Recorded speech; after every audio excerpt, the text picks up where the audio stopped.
All right. Our lesson today is lesson number 4.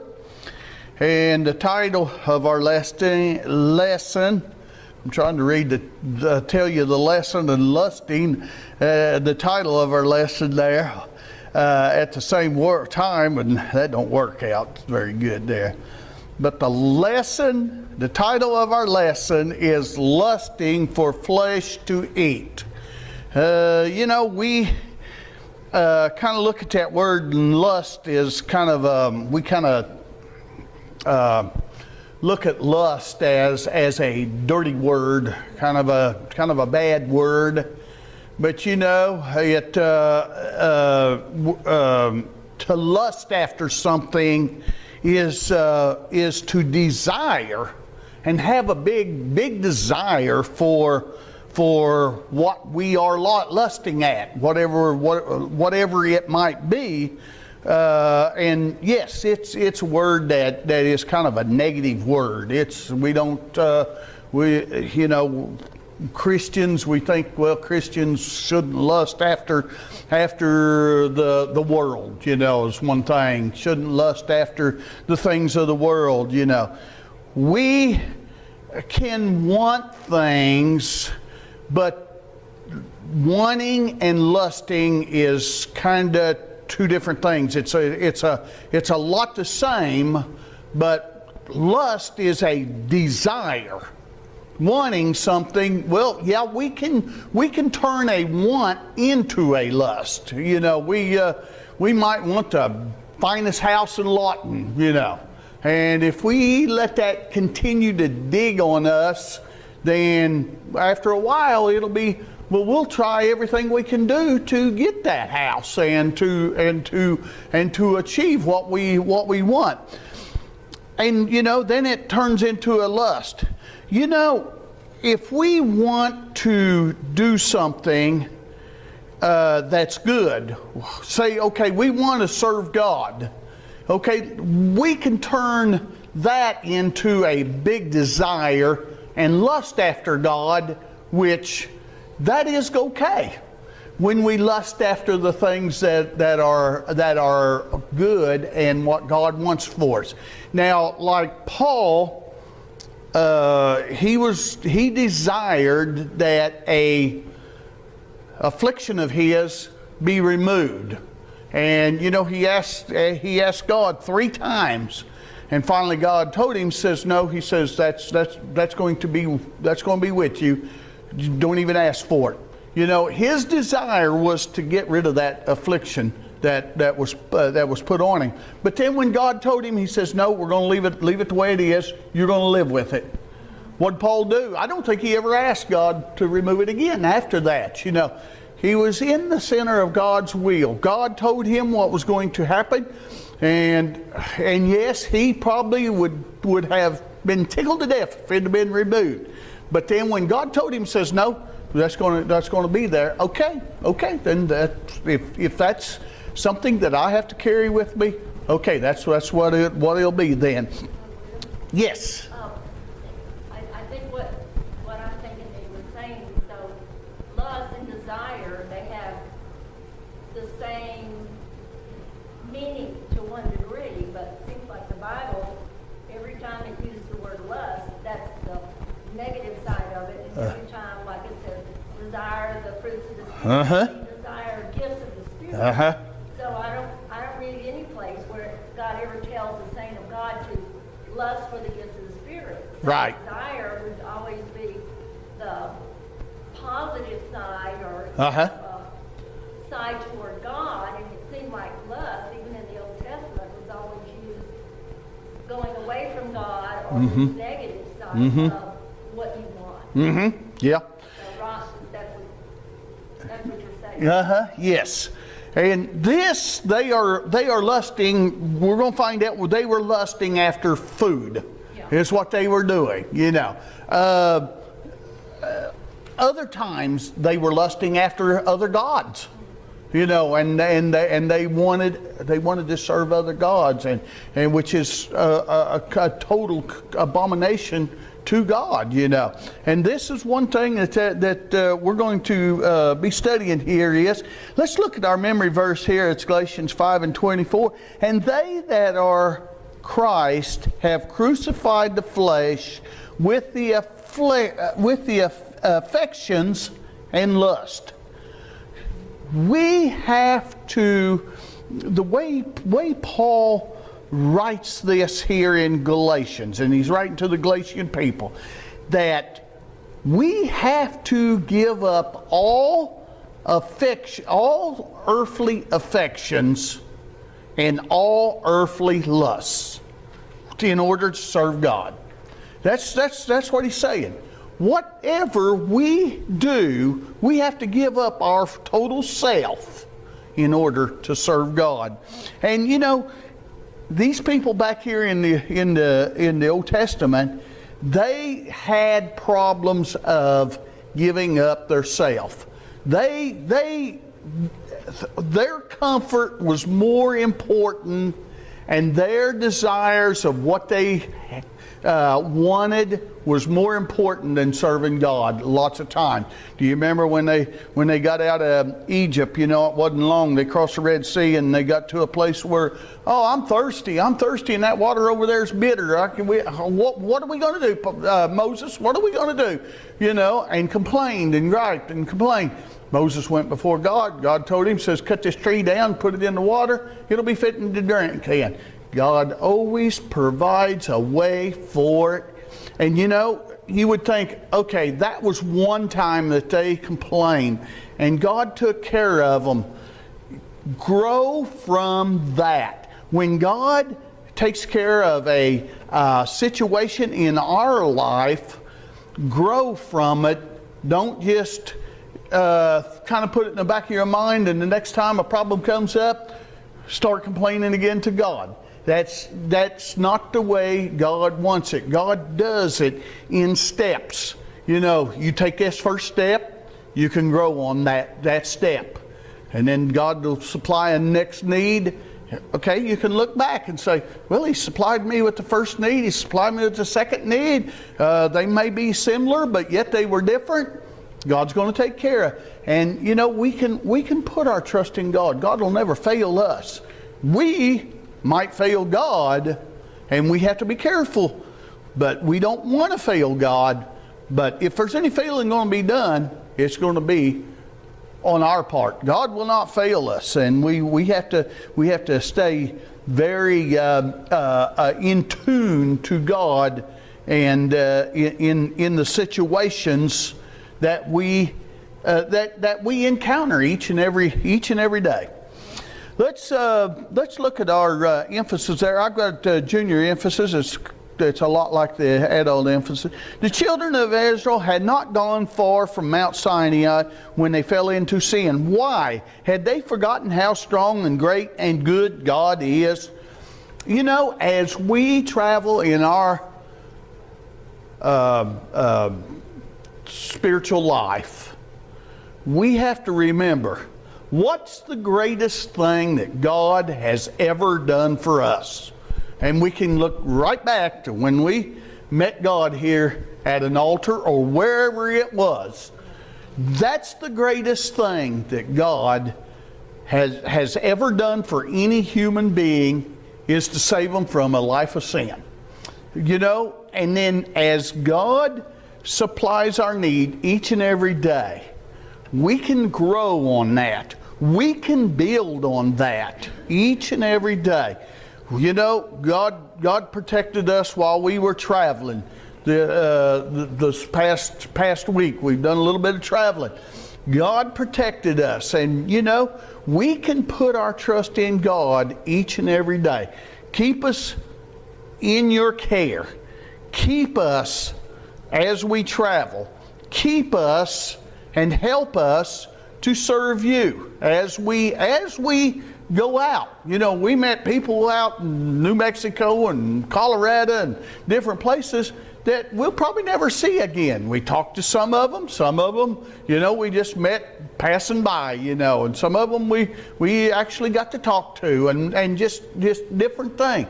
But you know, we have to be in tune with God, or otherwise we might miss an opportunity in order to talk to a person, or to witness to a person, or be what we need to be.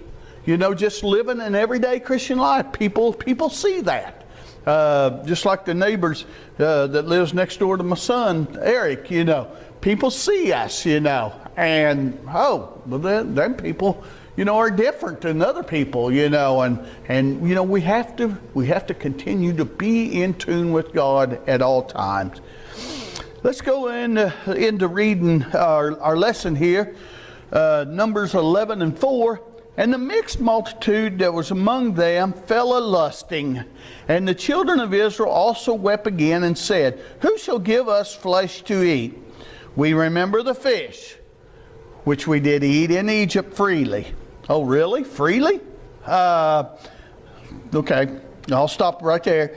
The cucumbers and the melons and the leeks and the onions and the garlic. But now our soul is dried away. There is nothing at all besides this manna before our eyes. Already getting tired of what God provided them with, which was manna. You know, if there was ever a perfect food, I would say that manna was probably the perfect food. You know, they say milk's pretty close to being perfect. A person could live on practically milk, but you know, it's got calcium, it's got protein, it's got, you know, a lot of the stuff in it, you know, and it may be close to perfect, but you know what God's saying here, He knew exactly what minerals and vitamins and all had to be in there. And if they had to live on that for 40 years alone, they wouldn't have been deficient in anything. Okay, but they got tired of it. Do we get tired of milk? Yeah, probably some of us do. Some of us don't. You know, there's other foods, you know, maybe pretty good, you know, but if you eat it all the time, yeah, you might get tired of it. But you know, God was going to provide for them. And He did provide for them in this manna here. But they went, what does the scripture say? They went a-lusting. Boy, can you remember the fish that we had back in Egypt? Can you remember the melons? Oh yes, I like melon too. I like watermelon, cantaloupe. I like all that kind of stuff too. But you know, this was all material things. And you know, if we're not careful in our own life, we will lust after material things. Yes, I'm not saying it's wrong to want to eat your fruits and vegetables. No, I'm not saying that at all. But you know, when God provides us with what He has provided us with, it doesn't say anywhere here that they were thankful for the manna that God provided them with. They wanted more, you know. And you know, that's the reason why when we sit down to table to eat, that's one reason why we need to say, thank you, Lord, for this food that you have provided us with. We were up at our grandchildren yesterday, and we ate 2 meals up there, and my son is faithful. Him and his wife is faithful. He's taking care of the 4 children while she's away. She has to be away for about 3 days, and so he's taking care of the 4 children, you know. And you think, oh my, that's an undertaking. Well, just think, Mama does this all the time, you know. Mama does this all the time, changes diapers and keeps up the house and the laundry and all. So, you know, it gives a perspective on what Mama really does, you know. So I mentioned that to him. I said, it makes you realize all that Mama does do there. And she said, yeah. But what I was getting at, they have been faithful to teach their children to ask the blessing before they eat. And twice, one child asked the blessing for 1 meal, Another child asked a blessing for another meal. So he asked, he says, who wants to ask the blessing? One of them raised his hand. Okay, you asked the blessing, so he's asked the blessing. And you know, that needs to be taught. That needs to be taught to our families, you know. We tried to instill it in our children too. And you know, because otherwise we can get into a rut to where, well, we got whatever we got today. Well, we got it today, you know. It might be some food, you know. Well, we got it today. Well, we can be thankful that we have something. You know, if we don't have that, our backbone will be gnawing at our belt buckle, you know, and that don't feel very well. But you know, here they had manna sent from God.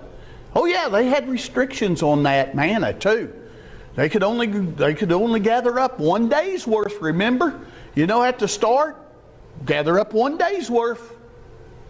If you got to gather up more than 1 day's worth, it's going to get bad, nasty. Except on the Sabbath day, you had to gather up, or the day before the Sabbath day, you had to gather up 2 days' worth. They knew that. They knew pretty much, well, little Johnny's going to eat this much, and Susie's going to eat this much, and I'm going to eat this much, and wife's going to eat this much, and okay, we need this much. And you know, all the time. Okay, the day before the Sabbath, well, we got to gather up twice that much. And so, you know, it became a rut to them.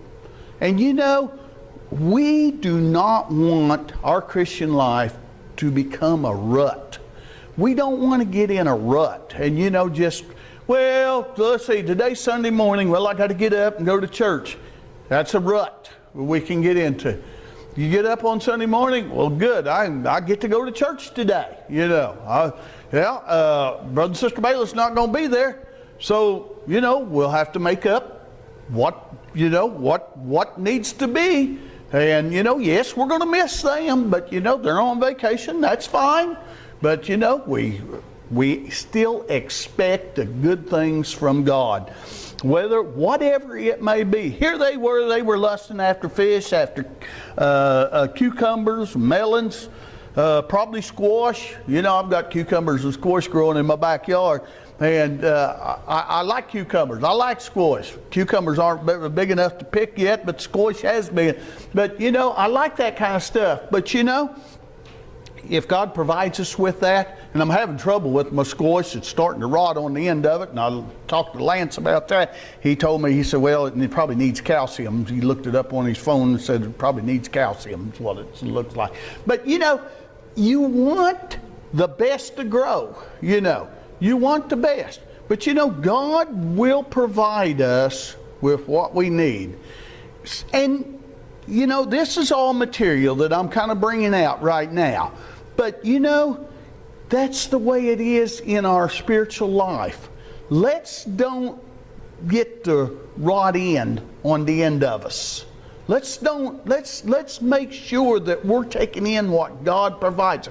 God is not going to leave us deficient on any of His teachings. He is going to provide us with the things that we need, whether it's when it comes to spiritual food, He's going to supply us with what we need. You know, we can be reading the Bible, and I just heard at the camp meeting up there at Shawnee yesterday, no, the day before yesterday, we were up there for one day, that God will give us the strength that we need through the teachings that He gives us.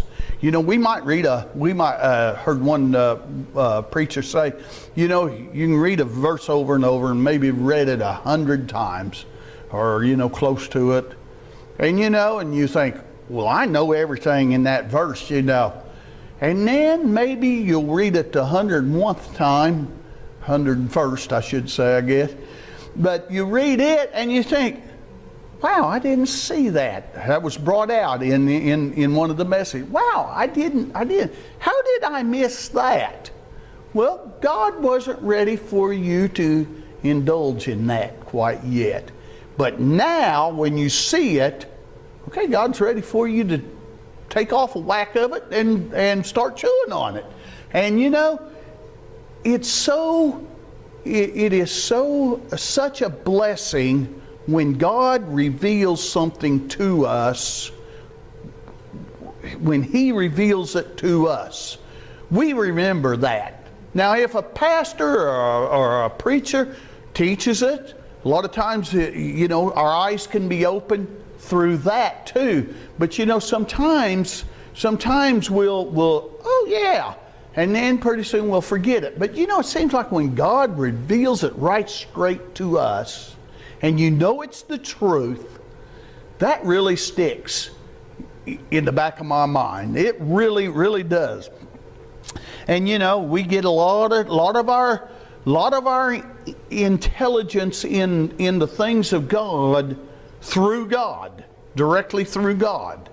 In our prayer meeting, you know, in our daily devotion, in our prayer each and every day, we get a lot of it. But then we get a lot through the teaching, through the pastor or Sunday school lesson, Sunday school teacher. I hope that God is helping me in this to be able to teach some things. But I only want God to teach you the things that He has for you. I don't want to bring anything new to you. I don't want to bring anything, well, it'll be new to you, but I mean, I don't want to bring any kind of a new doctrine or anything. I want to bring just exactly what God has it. Yeah, there may be more light, you know, we may get more light, but you know, God has set the truth, and the truth is the truth, and He's not going to change the truth. But here they had problems with what they were eating. What God has provided for them, they had problems with it. We, as a congregation or as a church, God provides us with some foods. You know, when I was a child at home, a lot of times we ate the things that got ripe out of the garden. Tomatoes was ripe, we'd be eating tomatoes. Corn's not quite ready, but the peas are. Well, what are we going to have? We're going to have peas, you know. And you know, as it got ripe, why, you know, that's what we had. Finally, that corn gets ready, and we can have a corn on the cob, and oh, I love corn on the cob, you know. But you know, we didn't eat it before it got ready, you know. And that's the same way God is when He shines the light on our pathway. We better get right in that light.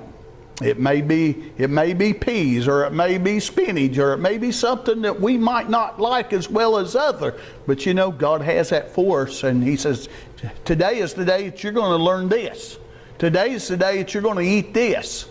Today's the day that I've got something I'm going to show you here. And you know, if they would only done that. Yeah, but it was manna every day. Well, if that's what God wants us to have at manna every day, then we're going to have manna every day, you know.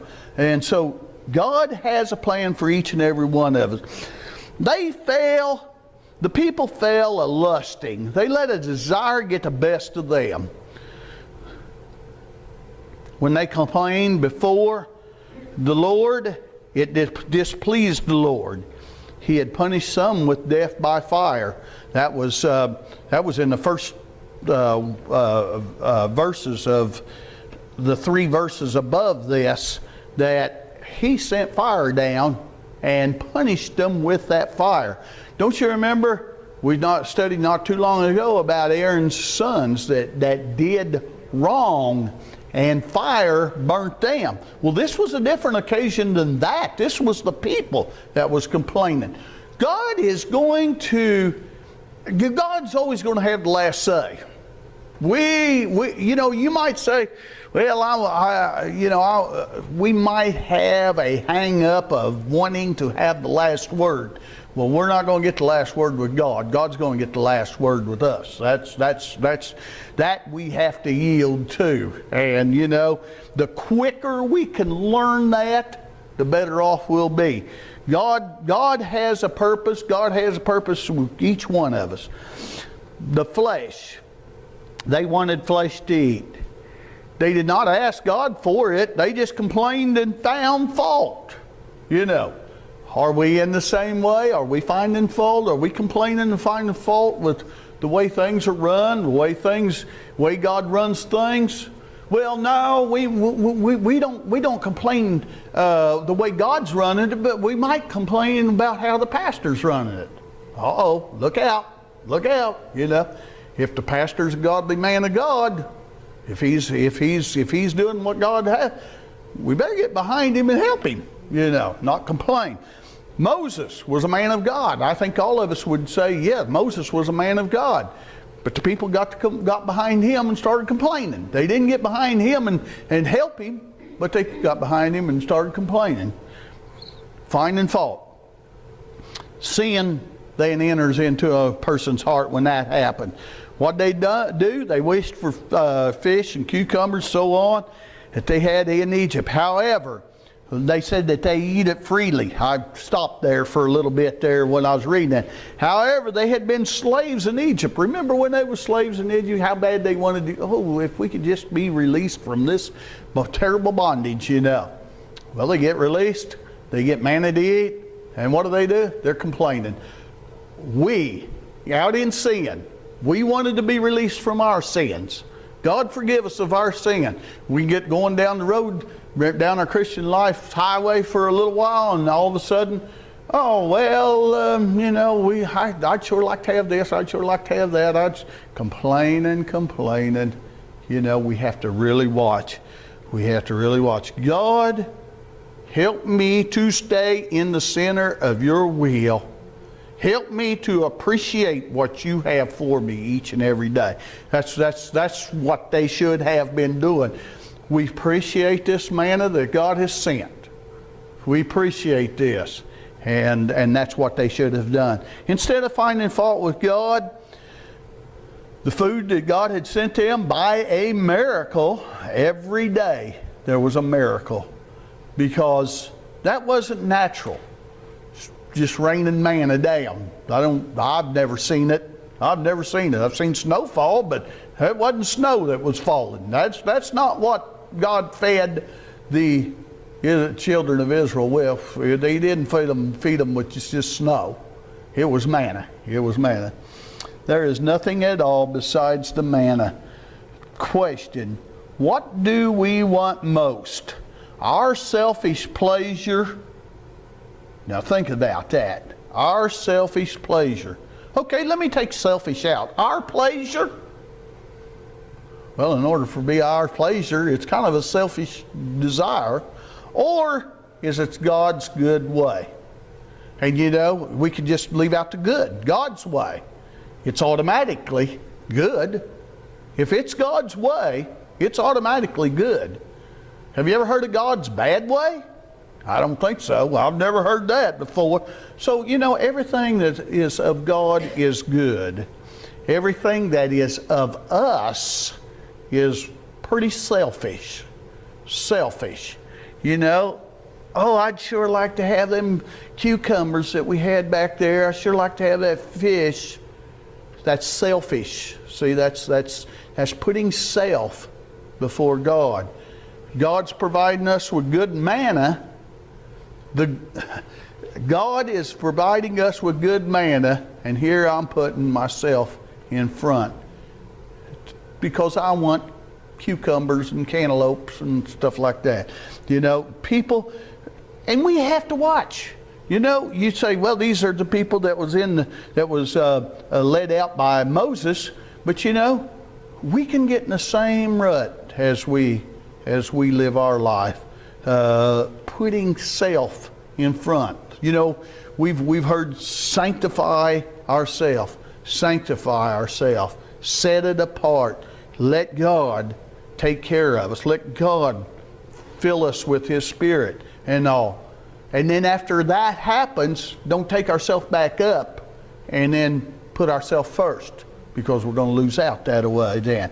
Okay, let's look at Numbers 11:10. Then Moses heard the people weep throughout their families, every man in the door of his tent, and the anger of the Lord was kindled greatly. Moses also was displeased. Moses heard the complaining that was going on. How do you think that he missed the complaining that was going on? He probably heard it every day, every day, every day. The Lord was also angry. Moses was angry about it. The Lord was angry. The people sat at their tent doors and cried. Isn't that what it says? It said this, every man, as he wept throughout their families, every man in the door of his tent, and cried. You know, don't you love to hear a crying baby? No, I don't. No. Well, what do you think about crying grown-ups? That's even worse, isn't it? That's even worse. Whining? Okay, I've got a word here that I'm fixing to use. Throwing a tantrum, you know. You know, it's bad enough to be in the grocery store or Walmart or something and see a child throw a tantrum. You know, oh man, I'm getting all kinds of looks like this, you know, and I agree with it. Yeah, but think about it. Moses was having to put up with grown people throwing a tantrum. Now, how much worse would that be? You know, that's, and you know, that reflects right back on me. I better not throw a tantrum, you know. Wife don't like it if I throw a tantrum and want my way all the time. I wouldn't like it if she did, you know. Well, God don't like it when we do that either. You know, satisfaction. God gives us the satisfaction we need. And instead of throwing a tantrum, oh, I didn't get this little thing that I wanted, well, be thankful for what you did get and what God did provide us with. That's what's very much important. Because if you throw a tantrum, God will be angry like he was with the children of Israel. The only thing that makes him angry is a 3-little lettered word, starts with an S, ends in an N, and got an I in between. Sin. That's pretty simple, isn't it? Sin. Why was this sin? It was because they were following their own natural, worldly, selfish desires. Now, is it wrong to eat cucumbers? No, it's not wrong to eat cucumbers. Is it wrong to eat melons? No. Is it wrong to eat fish? No, none of that was wrong. But to desire that ahead of what God has prepared for us. Anyway, you know, if a mother works hard all day on say something that fixing a lunch or a dinner or a supper or something like that, she's worked, you know, to get it all prepared, and you sit down and eat. Oh, I don't like that. You know, my mother would jerk you up from the table quicker than anything and say, hey, this is what we're going to have to eat. If you don't like it, go to bed and do without. She didn't say, oh, okay, well, I'll fix you a sandwich or I'll fix you something. But you see that a lot anymore. And you know, grown-ups are that way. Grown-ups are that way. Well, I don't like this. I don't like that. When it comes to the things of God, I don't like that. I don't like the way the church is being run. I don't like the way people sing. I don't like the way Sister Bayless plays piano. You know, you can have, and that's the same thing as complaining about the food. You know, we have to be very careful here. God has set forth the things that he has for each and every one of us, and we have to follow what he has. Yeah, we may have to eat that casserole that maybe we don't prefer as much as maybe another casserole. But hey, this is what's prepared for us. This is what we're going to eat. This is what God provides for us. Whether it's a spiritual food, this is what God provides for us. For some reason, he wants us to eat this. And so we better thank the Lord for providing it for us and get after it, you know. That's what has to be done. Moses was also displeased. Let's see, God was not in their hearts and actions. Moses also was displeased. Think of that great camp of people. It's got mentioned here 600,000 men besides women and children. That's in verse 21 if you want to look that up. 600,000 men besides women and children. Probably most of them had a wife. So, that's 1.2 million people. Then you got the children. Do you think the children wasn't complaining? Well, yeah, they're going to do the same thing that mom and daddy does, If they complain, well, the children, that's the way they're going to be brought up, it's hard enough to bring children up right, And sometimes you can have godly Christian mother and the father, and the children, they're still complaining or whatever. So, we have to... So, what a mass of people here complaining to Moses. All crying and complaining. Okay, I say all crying and complaining. There was probably some good Christian people that probably wasn't, but I'd say they were probably in the very much minority, And you get one started, why, it's kind of easy to the next person that's sitting beside them start complaining, and the neighbor then, they start complaining, and the next thing, whoa, let's stop this snowball right off the bat here. Let's stop complaining and start enjoying what God has for us. Moses said to the Lord, I am not able to bear all this people alone. Let's go to verse 16. And the Lord said unto Moses, gather unto me 70 men of the elders of Israel, whom thou knowest to be the elders of the people, and officers over them, and bring them into the tabernacle of the congregation, that they may stand there with thee. And I will come down and talk with thee there, and I will take of the Spirit which is upon thee, and will put it upon them, and they shall bear the burden of the people with thee, that thou bear it not thyself alone. Moses seen he needed help here. At one time Moses' father-in-law came and seen how he judged the people and took care of all the situations, and the little matters, the big matters, the in-between matters, and all that. And Jethro, I think it was Jethro was his name, and he said, Moses, why don't you have set aside, and the smaller matters let somebody else take care of that, But here God has set 70 men up. Can you imagine doing the work of 70 men, 70 people? He must have been, because that's what God chose, was 70 people. That would weary a person terribly. And now we're in a crisis right here, or what the people has called a crisis, with nothing to eat. But think, 600,000 men. That's a lot of people to try and keep happy. 600,000 people. But Moses went to the right source. He went before God and said, God, you see this group of people here that I'm trying to lead, that you have given me to lead, and they're complaining. He went to the right source. He didn't just jump in with them. Well, I don't know what God's going to do. I wished I had this too, and I wished I had cucumber. I wished I had this, and fish, and all that kind of stuff. No, he didn't. He stood up and said, Lord, what are we going to do? He went to the right source. If we ever get a lusting after self, we need to stop right there and go to the source that can help us, which is Christ Jesus, and talk to Him. The Lord promised to help Moses. The Lord always hears when His people pray reverently and obediently. He told Moses to bring 70 men to the tabernacle. They must be elders of the people, or really real leaders. Somebody that's capable of leading.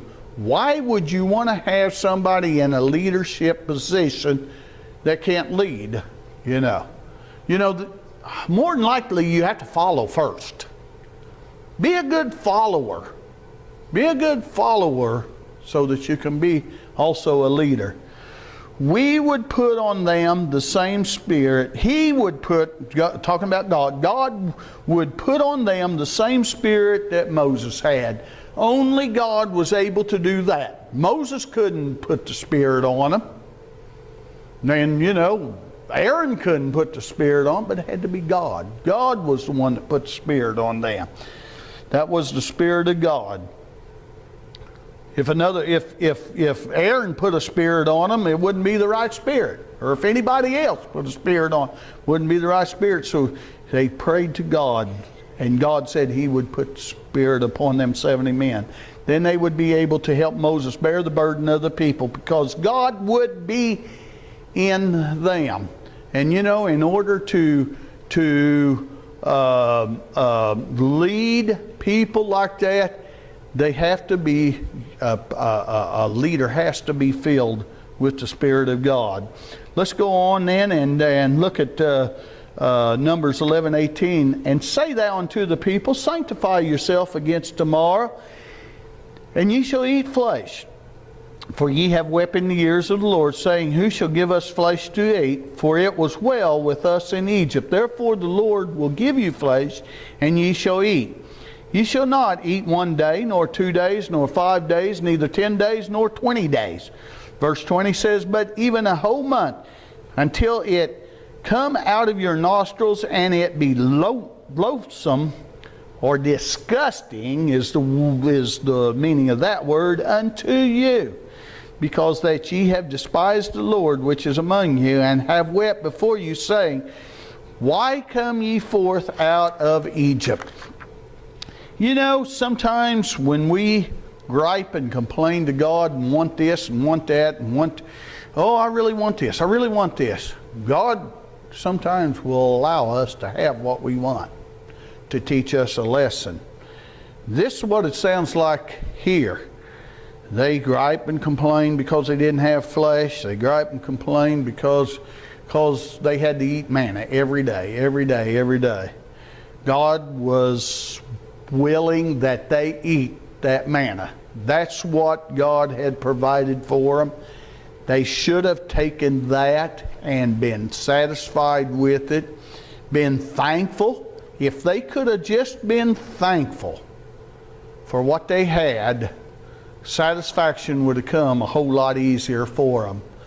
But evidently they probably got away from being thankful for it. He said, okay, I'll give you flesh. I'll give you so much flesh that it'll make you sick, is what God's telling them. He's teaching them a lesson here. If they would have kept doing what God had provided for them.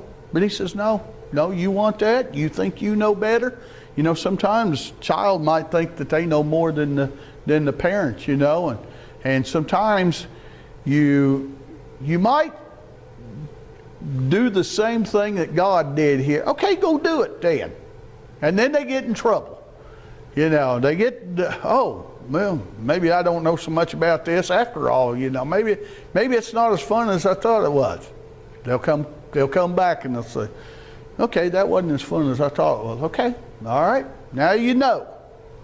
Now you've experienced it. Now you know. Now you won't be a belly aching for it, you might say, But, sometimes God allows us to go through some things. If we keep complaining and going on, sometimes God allows us to go through some things that we realize that maybe it wasn't such a good idea after all. And so God promised flesh and punishment. The Lord made a promise to the people. It was different from the promise to Moses. Remember, he took those 70 people and he said, I'm going to fill you all with my spirit. I'm going to fill you all with my spirit. Any of those people that complained, if they would have not complained and says, well, we just, you take some of them that's already, that has complained, and I'll re-say that. Some of them that has complained, if you back them up to before they started complaining, and says they had a choice. Am I going to go with the group and complain? Or am I going to stand up separate and say, well, we need to be thankful for what we have? Okay, if they would have taken that and says, okay, we need to be thankful for what we have rather than complain, then, they might have been one of the leaders, one of the 70 people. But the people that complained, I don't think a single one of them became the leader that Moses chose out of the group of 70. But the Lord made a promise to the people. It was different from the promise to Moses. They had complained instead of asking God. Let's go behind the leader's back and complain rather than asking God. If there's a problem in the church, one of the best things, go before God. Go before God. Lord, I see a problem, or I think it's a problem. Is there any way that we can solve this problem? Before you start going and telling somebody else. Never go tell somebody else. Just keep it to yourself. And if it's a problem with the pastor, and you've prayed about it, and you've talked to the Lord about it, the next best thing is to go to the pastor. And it may be just a misunderstanding. That may be all it is. A lot of times, a situation like that, a lot of times just winds up being a misunderstanding. And you think, oh, well, how foolish I was to think something like that, Oh, I'm sure glad I didn't go behind the pastor's back and tell brother so-and-so and sister so-and-so and all this kind of stuff, because it made me look kind of foolish. Well, it does anyway, really. So, but, that's what they did. They started complaining behind Moses. They had complained instead of asking God. Get the complaining out and talk to God. That's the best advice right there. He said he would give them flesh to eat for a whole month. They would get sick of it. It would be disgusting, repulsive to them. It would come out of their nostrils. I'd say they probably got enough for a while when that happened. This was punishment for their sin. God called what they were doing sin. God called it sin. We kind of like to sugarcoat things, Well, they were complaining and all. God called it sin. He says, nope, that was sin. What do we do when we complain? Is that sin? Or, well, I just kind of want to discuss it. No, you don't want to discuss it. So we have to be careful. We have to be careful on that. God told the people to sanctify themselves. What does sanctify mean? Set apart. Set apart, be holy. Set apart, be holy for the use of God. That's what sanctifying means. Wash themselves. They had to clean themselves up. And their clothes. And pay attention to what God had for them. If we sanctify ourselves, clean ourselves off, and then not pay attention to God, what good does that do? See, we have to follow the steps all the way through. Every step that God has for us, we need to take that step. If God says take 3 steps, don't stop at 2. Don't stop at 2.5. But go to 3. And then He'll probably have another step for you to take, but don't take it until He tells us to take it. A gift from God was coming, and they must be ready. Let's read verse 31. And there went forth a wind from the Lord, and brought quails from the sea, and let them fall by the camp, as it were a day's journey on this side, and as it were a day's journey on the other side, round about the camp, and as it were 2 cubits high upon the face of the earth. And the people stood up all that day and all that night and all the next day, and they gathered the quails, so that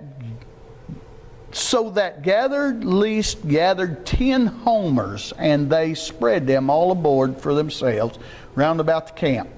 And while the flesh was yet between their teeth, ere it was chewed, the wrath of the Lord was kindled against the people, and the Lord smote the people with a very great plague. God will provide us with the things we need when we're in the center of His will. God will provide it. We get out of the center of God's will and start complaining, wanting something, be careful what you ask for, you might get it. And that's what happened to these people. They wanted meat. They wanted meat. They complained. They griped. Well, God sent them flesh, sent them meat. The Lord sent it. But He also sent something else. He also sent another thing called punishment. And it was a plague. What kind of a plague was it? I don't know, but it killed some of the people. Some of the people died because of it. There went forth a wind from the Lord and brought quail from the sea. Many quail. You know, I used to quail hunt back in the 90s with one of the guys that I worked with. And oh yeah, quail are good to eat. I enjoy eating quail. There's not a whole lot of meat on a quail, but there is enough that it is good. I really enjoy that. But I don't think I'd want this many quail to eat, that it'd run out of your nose, you know. God, too much of a good thing is not good for a person. Too much of a good thing. Now, who decides whether it's too much or not enough? Well, that's up to God. God will give you exactly what you need. Manna was a good thing, but they wanted more than manna. They wanted the meat, is what they was wanting. For 2 days and a night, the people caught them and they spread them out to dry. They began to eat. Even before it was chewed, the meat made them sick. Many people died. We must be careful about complaining. You know, when God provides us with the spiritual food that He has for each and every one of us, we need to take that in. And you know, sometimes as we take the things in that God has for us, we might say, well, I'm going to just read a chapter in the Bible. And God says, no, I want you to read 3 chapters. No, I'm going to just read 1. Be careful. Be careful, because that 2nd chapter and that 3rd chapter that we didn't read might have been exactly what we needed that day. It might have been exactly what we needed, and now we've went against God's will. And when we go against God's will, what is it? It's sin, you know. So we have to be very careful. Be in tune with what God has for it. What was their sin? What was their sin? In points to ponder there, it says, was it wrong to desire meat to eat? Certainly God does not condemn one for feeling natural hunger. No, the sin was in what they did after it. Number one, they complained. Does God like a complaining church? No, He don't. No, we don't like complaining children, so why would God want a complaining church? Number 2, rebellious against God's way. God does not like rebellion. Do we like when children rebel against us? No.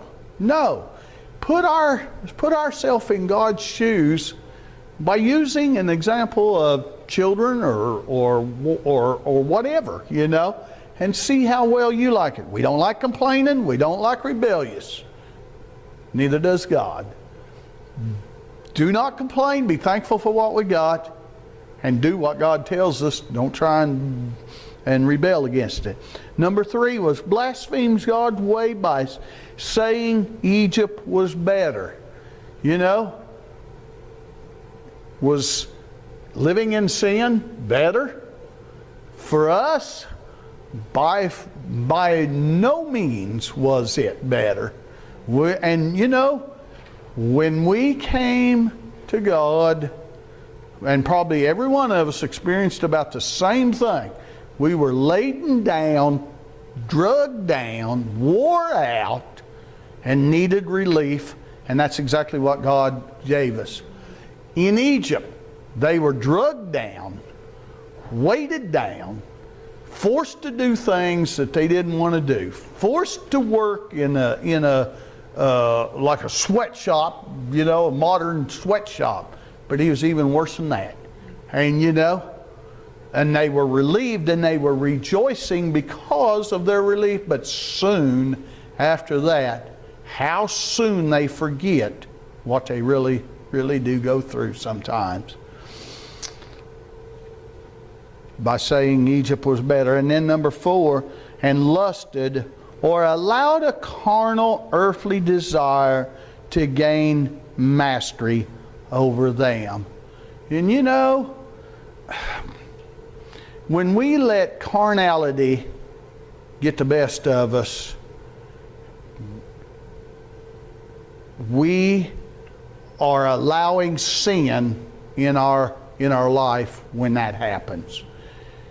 And we're going to be right back into that bondage that we came out of, and in their case, right back into Egypt where they just come out of.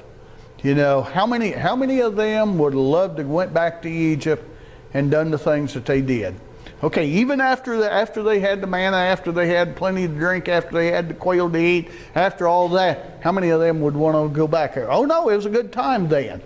They say a lot of times when they met a trial or a temptation, well, I wish we were back in Egypt. You brought us out here to die. Wish we was back in Egypt. But you know, God is the same God in the good times as He is in the bad times. We just have to trust in Him, and that's the same way it is in our Christian life. He's the same in the bad times. He's the same when we're going through a trial as He is when we're on the mountaintop. You know, I've heard it several times. In order to get from one mountaintop experience to another mountaintop experience, guess what? There's a valley. Usually, you know, you have to go through a hard time a lot of times to get from one mountain to the next mountaintop, you know. And so, you know, we can expect that. You know, when we're having a real good time, enjoy it. Give God the glory. Give God the glory for the times when you're on the mountaintop. Don't think that, oh, it's because of me I'm on the mountaintop. No, you'll fall in a hurry. But you know, be thankful. God, I appreciate this time. I appreciate it very much, and I'm thankful for it. Because sometimes we'll start going down, and we'll think, uh-oh, I'm getting ready to go through a trial. I'm getting ready to, Lord, help me.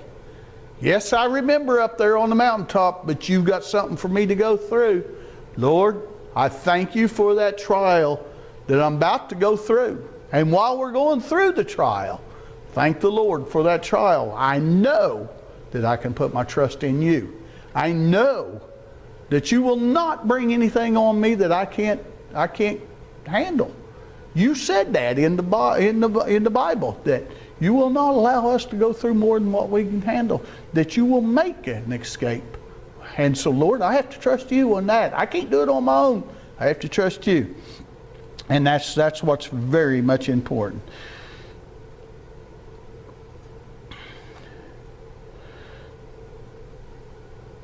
There's the last point to consider there is the typical meaning, and it says 1, the desire of the Israelites for meat to eat is a type of living after the flesh. You know, and that's what they were. They were complaining about, well, we don't have meat to eat. We want what we had back there in Egypt. Looking back to the life of sin, to the life of flesh is what he's talking about, to the life of sin. You know, yes, I won't say never look back to your life of sin, but don't lust for the life of sin. You can look back and say, look where I was when I was in sin, but thank the Lord, He brought me out. He brought me out of that life of sin and put me in the church. Put me where I need to be. Yes, it was bad back there. They looked back to Egypt, and you know, when they were having a good time, why, you know, they looked back and they said, boy, I can be thankful we're out of Egypt, you know, and out of that bondage and all. Well, we can too. We can look back and say, I'm thankful that God delivered me out. And He is willing to deliver our neighbor, whether next door neighbor, down the street neighbor, our fellow worker, or whoever it might be. He's wanting to deliver them out of there too. And we might be the only Bible that they read is our life that they see.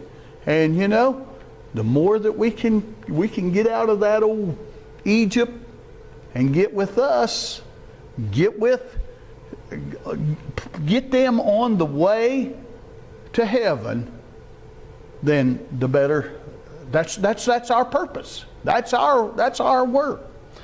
And so that's a type of the desire of the Israelites for meat to eat is a type of living after the flesh. And then two, the physical death they met in the plague there is a type of the spiritual death that results from lusting after the flesh. And you know, God has a plague for sinners that is going to happen at judgment time. God has judgment. God's going to have a judgment. And you know, it all depends on how you live down here and how you get ready for that judgment. And then the third part, the spiritual ending of the elders, is a type of living after the Spirit. That's the way we want to live right there, is after the Spirit. Being anointed from God, being anointed by God, in God, through God, and being able to live the way God wants us to live. Which includes, but not limited to, which includes not complaining, not being rebellious, not being blaspheming, not being lustful after the things of the world. And so we have to really, we might look at this and think, oh my, that happened 3,000 years ago or 4,000 or however long it was, you know. Well, we can take this and apply it to our spiritual life and look at it, and they got in trouble for the things that they did. Well, God's not going to just give us a free pass if we do the same things they did of complaining, being rebellious, and so on, as I have mentioned. Anytime we complain, we will find fault with that thing or person. Anytime we complain, we're going to find fault with something or somebody. And sometimes, if we're not careful, we'll even find fault with God. You know. Now, you know, I can ask a question. Is it okay to find fault with God? And every one of us will say no. Well, is it okay to find fault with a fellow Christian? And every one of us will say no. You know, it's not our place to find fault with people. It's our place to look at ourselves and say, where do I measure up, Lord? Where do I measure up? And if God shines a light on us and sees a fault that we need to straighten up, don't go run around and try and blame somebody else or well, I'm as good as this person or I'm as good as that person. No, God shine a light on me and says, hey, you need to get this straightened up right here. You know, and I don't care what was Peter asked, well, what would you have John to do? You know, well, don't worry about John. I'll take care of him later, but I'm dealing with you. And that's sometimes the light that is shined on me. You know, sometimes we might look around and think, well, what about so-and-so? No, I'm dealing with you. You're the one that can take care of yourself. You're the one that needs to get that thing out. Sister Jolene can't get that out for you, or anybody else can't get that out for you, and I can't do hers. She has to do her own, I have to do my own. And as God shines it on us, and you know, that helps us to keep our eyes on God then, and doing the things that He has for each and every one of us. Our lesson next Sunday will